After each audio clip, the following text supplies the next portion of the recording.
সামনে আমার উল্টা দাও তো, আমি একটা ইউটিউবে ভিডিও ছাড়ি।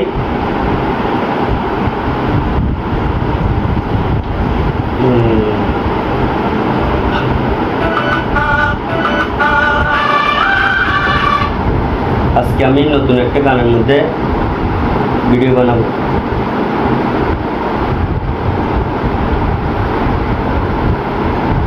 আমি কিভাবে ভিডিও করি আপনারা একবার দেখেন। ধরুন আমি এই গানটাতে আমি এখন অভিনয় করব। হ্যাঁ, এই গানটাতে আমি এখন অভিনয় করব।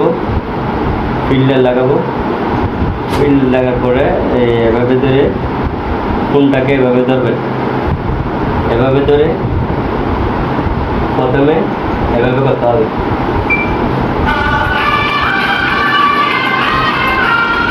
তারপরে সামনের ক্যামেরা ফেরানোর পরে এরকম করতে হবে।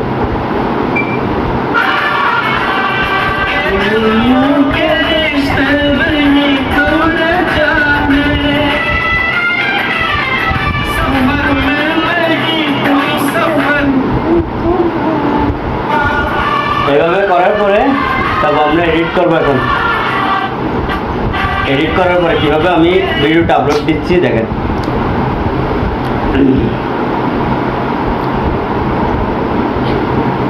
থাম্বনেল কিভাবে বসাচ্ছি দেখেন।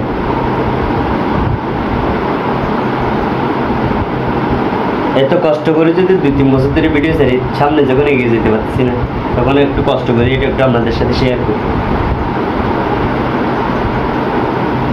থাম্বনেল বসা শেষ, এখন একটা ডিসক্রিপশনে দেব।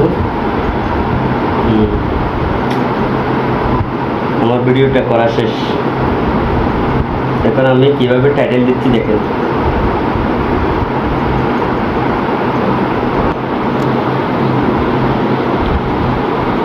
এটা আমার প্রসেস শেষ। এখন আমি ভিডিওটা আপলোড দেব। এত কষ্ট করে ভিডিও বানাচ্ছি, তো আমাকে ইউটিউব মানে মনিটাইজ দিচ্ছে না।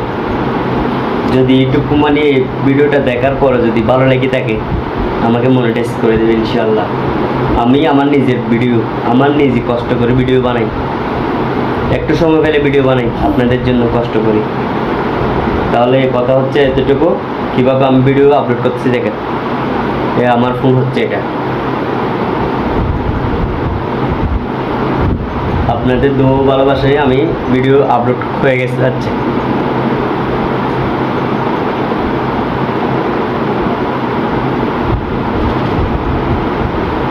তাহলে এই হচ্ছে আমার আপনাদের ভিডিওর ভালোবাসা। Thank you, let's go. আসসালামু আলাইকুম। তাই না, এ হচ্ছে আমার রুম, আমার স্টোরি। এখানে দাঁড়িয়ে দাঁড়িয়ে আমি ভিডিও বানাই। এত কষ্ট করে ভিডিও বানাই, তো যদি আপনারা যদি সাপোর্ট না করেন কীভাবে এগিয়ে যাব। ইনশাআল্লাহ ইউটিউব মানে যদি আমার ভালোবেসে থাকে আমাকে মনিটাইজ দিয়ে দেবে। ধন্যবাদ আপনাদেরকে।